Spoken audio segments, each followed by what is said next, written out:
കുംഭമേളയിലെ viral താരം മൊണാലിസയ്ക്ക് സിനിമയിൽ അവസരം വാഗ്ദാനം ചെയ്ത സംവിധായകൻ ബലാത്സംഗ കേസിൽ അറസ്റ്റിലായിട്ടുണ്ട്.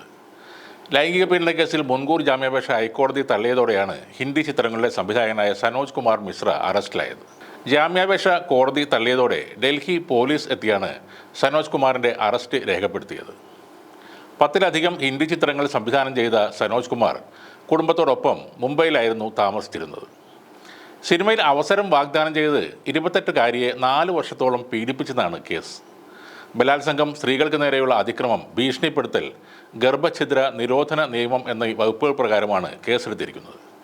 2021 ജൂൺ 18 റിസോർട്ടിൽ വെച്ച് ലഹരി നൽകി ലൈംഗിക പീഡനത്തിന് ഇരയാക്കിയെന്ന യുവതിയുടെ പരാതിയിലാണ് അറസ്റ്റുണ്ടായത്.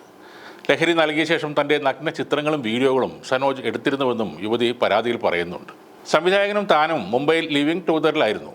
3 തവണ ഗർഭഛിദ്രം നടത്താൻ സനോജ് മിശ്ര നിർബന്ധിച്ചു. വിവാഹ വാഗ്ദാനം നൽകിയിരുന്നുവെന്നും പരാതിയിൽ പറയുന്നു. പരാതിക്കാരിയെ ഗർഭഛിദ്രം നടത്തിയ സംബന്ധിച്ചുള്ള മെഡിക്കൽ രേഖകളും പോലീസിന് ലഭിച്ചിട്ടുണ്ട്. തനിക്കെതിരെ പോലീസിനെ സമീപിച്ചാൽ സ്വകാര്യ വീഡിയോ പ്രചരിപ്പിക്കുമെന്ന് സംവിധായകൻ ഭീഷണിപ്പെടുത്തിയിരുന്നുവെന്നും യുവതി പറയുന്നു. ഇപ്പോൾ സനോജ് കുമാറിൻ്റെ പുതിയ പടത്തിൽ അഭിനയിക്കാനിരുന്ന കുംഭമേളയിൽ താരമായി മാറിയ മോണി ഭോസ്ലെ എന്ന മൊണാലിസ കരയുന്ന ഒരു വീഡിയോ ആണ് വൈറലാകുന്നത്. മൊണാലിസ ബോളിവുഡിൽ അരങ്ങേറ്റം കുറിക്കുമെന്ന് സംവിധായകൻ സനോജ് മിശ്ര നേരത്തെ പ്രഖ്യാപിച്ചിരുന്നു. മൊണാലിസയെയും കുടുംബത്തെയും സന്ദർശിച്ച ശേഷമാണ് തൻ്റെ അടുത്ത സിനിമയിലെ നടിയാക്കുമെന്ന് പ്രഖ്യാപിച്ചത്. ദ ഡയറി ഓഫ് മണിപ്പൂർ എന്ന സിനിമയിലാണ് മൊണാലിസയ്ക്ക് അവസരം നൽകുന്നത്.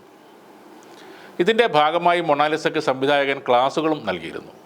മുംബൈയിൽ സനോജ് മിശ്ര സിനിമയുടെ ബേസിക് ആയിട്ടുള്ള കാര്യങ്ങൾ പഠിപ്പിച്ചു കൊടുക്കുന്ന ആ ക്ലാസിൻ്റെ വീഡിയോ സാമൂഹിക മാധ്യമങ്ങളിൽ വൈറലാവുകയും ചെയ്തിരുന്നു.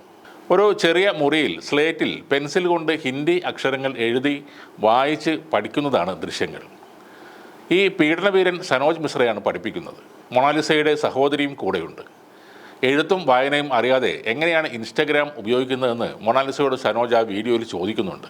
ഇൻസ്റ്റാഗ്രാമിൽ ചിത്രങ്ങൾ അപ്ലോഡ് ചെയ്യുക മാത്രമാണ് ഉള്ളതെന്നും എഴുത്ത് ഇല്ലെന്നും മൊണാലിസ മറുപടി നൽകുന്നതും ആ ദൃശ്യങ്ങളിലുണ്ടായിരുന്നു. ഇപ്പോൾ മൊണാലിസ പങ്കുവച്ച കരയുന്ന വീഡിയോയിൽ പലരും പറയുന്നത് നിങ്ങൾ അയാളുടെ കയ്യിൽ നിന്നും രക്ഷപ്പെട്ടതിൽ സന്തോഷിക്കുകയാണ് വേണ്ടത് എന്നാണ്. ഇനി ആദ്യത്തെ സിനിമ തന്നെ മുടങ്ങിയതിൻ്റെ വിഷമം ആണോ എന്നും പലരും ചോദിക്കുന്നുണ്ട്.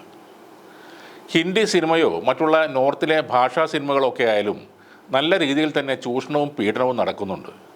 സാക്ഷരതയും പുരോഗമന ചിന്താഗതിയുമുള്ള കേരളത്തിലെ സിനിമാ മേഖലയിൽ നടക്കുന്ന ചൂഷണത്തിൻ്റെ കുറേയൊക്കെ വിവരങ്ങൾ ഹേമ കമ്മീഷൻ റിപ്പോർട്ടിന് ശേഷം നമ്മൾ അറിഞ്ഞിരുന്നു. കൂട്ടത്തിൽ നല്ലപോലെ വ്യാജ ആരോപണങ്ങളും ഉണ്ടായിരുന്നു. എന്നാൽ നോർത്ത് ഇന്ത്യൻ ഗ്രാമങ്ങളിൽ സിനിമയുടെ പേരിൽ നടക്കുന്ന ചൂഷണങ്ങൾക്കൊന്നും ഒരു കണക്കില്ല എന്നതാണ് ശരി. പൊതുവെ എഴുത്തും വായനയും പോലും അറിയാത്ത എന്നാൽ മൊണാലിസയെ പോലെ സൗന്ദര്യമുള്ള പെൺകുട്ടികൾ ഇവരുടെ വലയിൽ വീഴുന്നുണ്ട്. പ്രതികരിക്കുന്നത് ചിലപ്പോൾ 100ൽ ഒരാളായിരിക്കും. അങ്ങനെ പ്രതികരിച്ചാൽ ജീവൻ വരെ നഷ്ടമായേക്കും എന്നതും യാഥാർത്ഥ്യമാണ്. അതുകൊണ്ട് തന്നെയാണ് നോർത്ത് ഇന്ത്യയിൽ നിന്നുള്ള പീഡന കേസുകൾ കൂടുതൽ നമ്മൾ അറിയാതെ പോകുന്നത്.